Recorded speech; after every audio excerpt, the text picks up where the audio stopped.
माताओं बहनों का, किसान मजदूर भाइयों का, दुकानदार साथियों का, मेहनत मजदूरी करने वाले, बिजनेस करने वाले, नौकरी करने वाले, अपना खून पसीना खेतों में बहाने वाले, आप तमाम मेहनत का सावाम का मैं क्रांतिकारी इस्तकबाल करता हूँ आपका।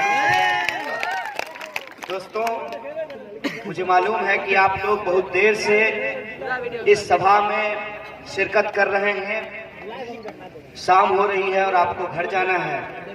और हमसे पहले तमाम राजनीतिक दल के नेताओं ने, कांग्रेस पार्टी के नेता ने, सीपीआई के नेता ने, सीपीआईएम के नेतागण ने, सीपीआईएमएल के नेताओं ने, राष्ट्रीय जनता दल के नेताओं ने अपनी बात का मंच की अध्यक्षता कर रहे, सभा की अध्यक्षता कर रहे माननीय अध्यक्ष जी और मंच पे उपस्थित तमाम राजनीतिक दल के नेताओं का और आप तमाम कार्यकर्ताओं का धन्यवाद करता हूं कि आपने मुझे मिथिला की इस महान भूमि पर आने का मौका दिया है।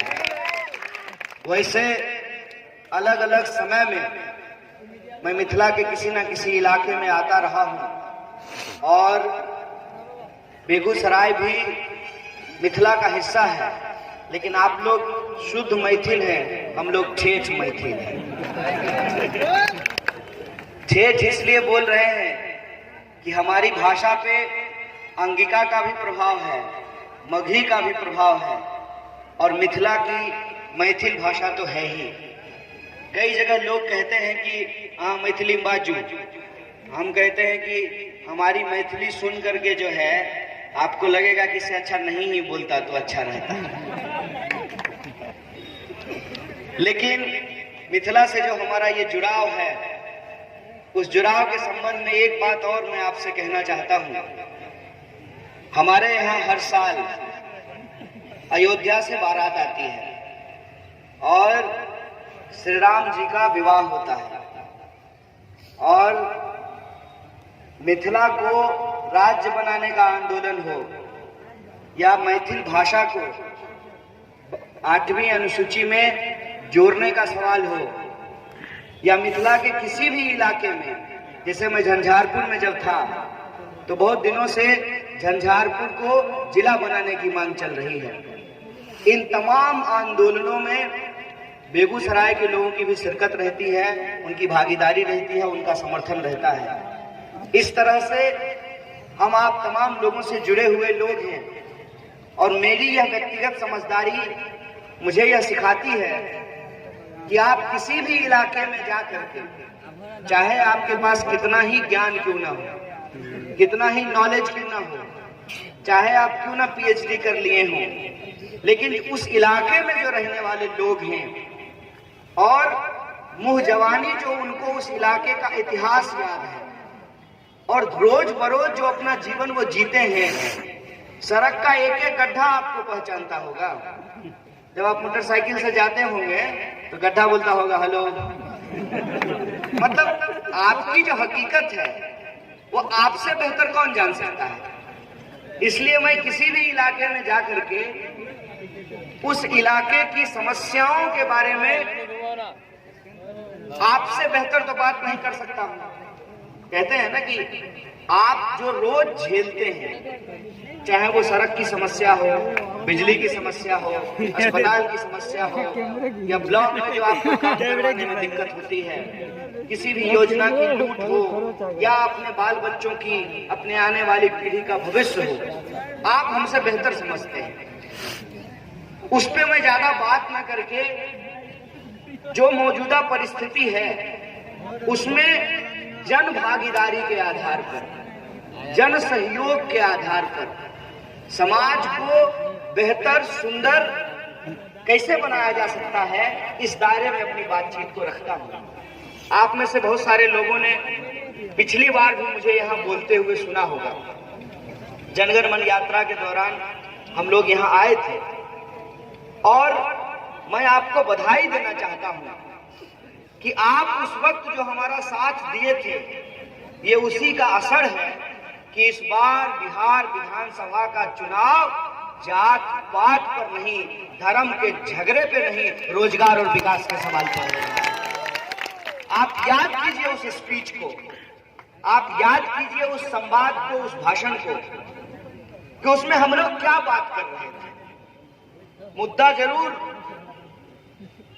भारत के संविधान से जुड़ा हुआ था, लेकिन हमारा पूरा का पूरा विमर्श जय जवान, जय किसान और जय संविधान के दायरे में था, उसके इर्द गिर्द था।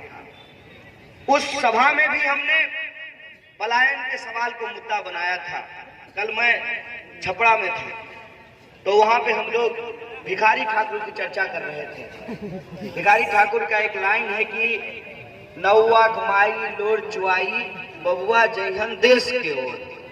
हम बोले भिखारी जी लिख करके चले गए, लेकिन पलायन की समस्या नहीं रुकी।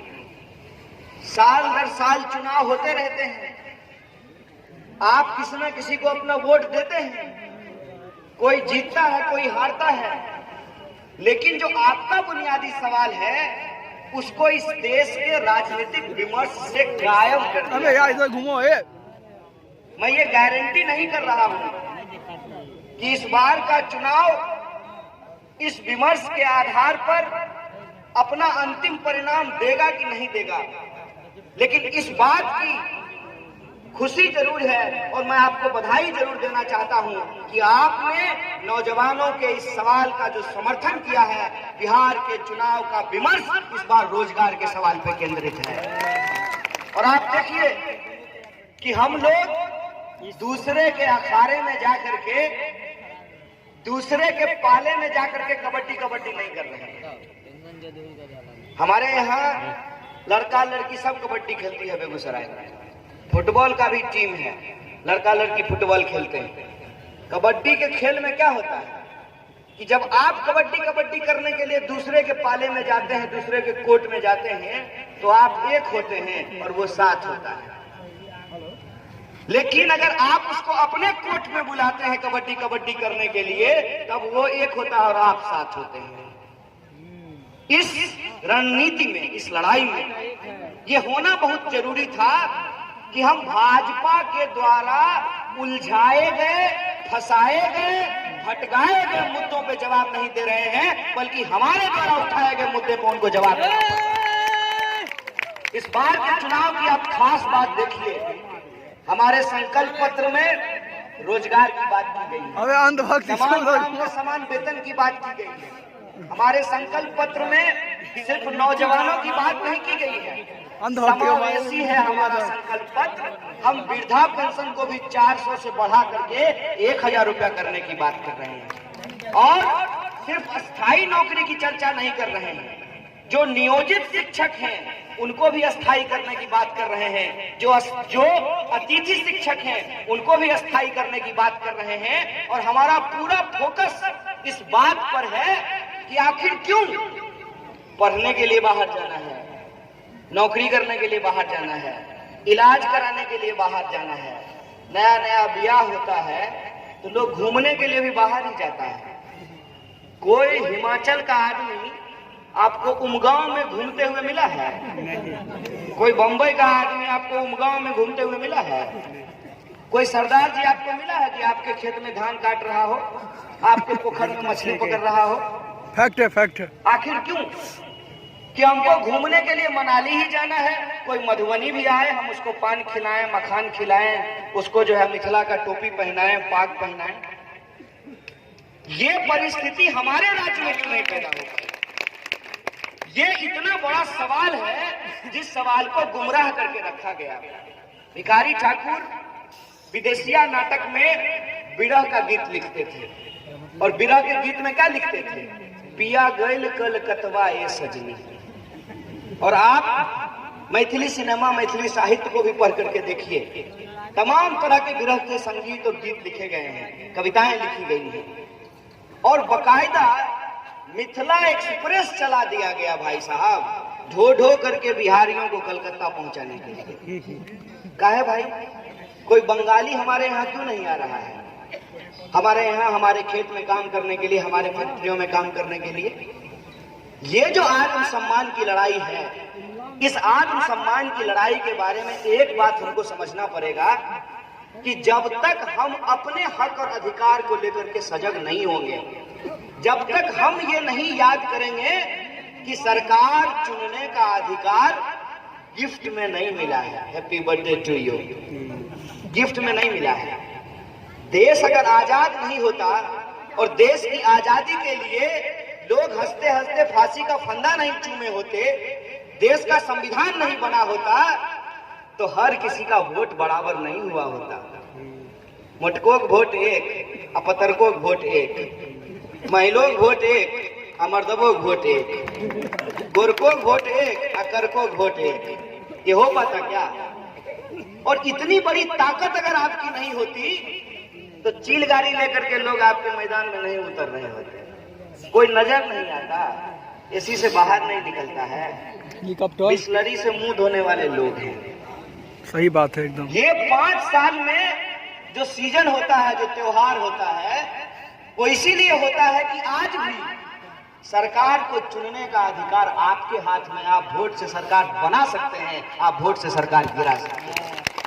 बिल्कुल बिल्कुल। जब इस देश का मुस्तकबिल हमारे हाथ में है, हम तय कर सकते हैं, तो आखिर ऐसी कौन सी परिस्थिति है कि बाटा फैक्ट्री में काम करने वाले मजदूर के पैर में बाटा का जूता नहीं होता है?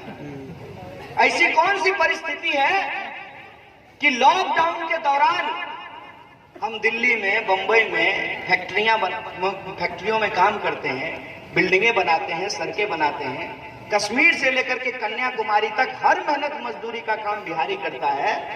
लेकिन जब लॉकडाउन लगा तो हमको अपने ही देश में प्रवासी कह दिया गया। ऐसा लगता है जैसे हम लोग साइबेरियन हैं। हमारे यहाँ कांवड़ झील है बेगूसराय में, जनवरी महीना में प्रवासी पक्षी वहां पे आते हैं। हम चिड़िया हो गए कि हमको अपने ही देश में प्रवासी कहा जा रहा है। क्या गलती है हमारी? गलती ये है कि कहावत कही जाती है, घर दही तो बाहर हो दही। जब घर में दही नहीं होगा ना, तो बाहर में भी दही नहीं होता है। परिस्थिति आई, जिनका काम करते थे, जिनके लिए मेहनत मजदूरी करते थे, जिनका ठेला चलाते थे, रिक्शा चलाते थे, दुकान चला रहे थे, बिल्डिंग बना रहे थे, सड़क बना रहे थे, फैक्ट्रियों में चप्पू चला रहे थे, उनके लिए प्रवासी हो गए। कहते थे कहावत में, मरना भला विदेश में, जहां ना अपना कोई। आज परिस्थिति ऐसी हुई है कि कहा गया, मरना भला देश में, जहां हर कोई अपना हो।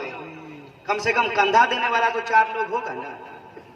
लाश पड़ी हुई है, कोई छूने वाला नहीं है, कोई उठाने वाला नहीं है। गरीब मजदूर को लगा कि न काम बंद हो गया है, दिहाड़ी बंद हो गई है, भूख से मर जाएंगे कि कोरोना से मर जाएंगे। कोरोना से पहले तो भूख जान ले लेगी। अगर मरना ही है तो झोला पोथा उठाया और लोग अपने बाल बच्चा को गोदी में लिए पीठ में टांगे बिहार की ओर चल पड़े। हजारों किलोमीटर चल करके, आप ही के पड़ोस का वो जिला है ना दरभंगा, जहाँ की एक लड़की जो है साइकिल चला करके अपने पिताजी को लेकर के आई, ज्योति को। ज्योति जब साइकिल चला करके अपने पिताजी को लेकर के आई, तब मीडिया को ज्योति का घर दिखना शुरू हुआ। अरे यहाँ हजारों लाखों ज्योति हैं, लेकिन उनके जीवन में उजाला नहीं है। और उनके जीवन में उजाला इसलिए नहीं है कि हमारे जो संसाधन हैं, उस संसाधन को कभी बेहतर बनाने का कोशिश नहीं किया गया। हमारी जो उपजाऊ जमीन है, कभी उसके लिए जल का प्रबंधन नहीं किया गया। जब एक इलाके में बाढ़ होती है तो दूसरे इलाके में सुखाड़ होती है। बताइए, एक ही साथ ये दोनों बात संभव है कि आप तो नहाए भी रहो तो सुखले भी रहो? ऐसा हो सकता है? एक इलाके में बाढ़ और दूसरे इलाके में सुखाड़ होती है। हमारी भूमि उपजाऊ है, पंजाब और हरियाणा की भूमि से ज्यादा उपजाऊ है बिहार की भूमि, उसका कोई प्रबंधन नहीं किया गया। आप सोच करके बताइए, कोटा में पढ़ने वाला विद्यार्थी भी बिहारी और पढ़ाने वाला मास्टर भी बिहारी, तो कोचिंग कोटा में काहे चल रहा है भाई? दरभंगा में नहीं चल सकता है, मधुबनी में नहीं चल सकता है, रहिका में नहीं चल सकता है, खजौली में नहीं चल सकता है, हरलाखी में नहीं चल सकता है? क्या चीज की कमी है? कमी है बेसिक इंफ्रास्ट्रक्चर की। सरकार कहती है कि बिजली पहुंचा दिए हैं। साहब ये बताइए कि रहती कितनी देर है? बिजली पहुंचा दिए हैं, रहता कितना देर है? बिजली पहुंचा दिए हैं और थर्मल खोले ही नहीं है, तो बिजली आएगा कहां से? भाषण देने से तो बिजली आएगी नहीं। बिजली तो तब आएगी ना जब आप थर्मल खोलेंगे। और जब आप थर्मल खोलेंगे तो बिहार के लोगों को रोजगार मिलेगा। जब यही उद्योग लगेंगे तो यही रोजगार मिलेगा। क्यों घर बार छोड़ करके लोगों को जाना पड़ेगा? हजारों किलोमीटर पैदल चल करके लोग आए थे, छठ का भी इंतजार नहीं किए हैं, वापिस लोग ट्रेन पकड़ पकड़ करके जाना शुरू कर दिए हैं। कौन है इसके लिए जिम्मेवार? रुकना है क्या?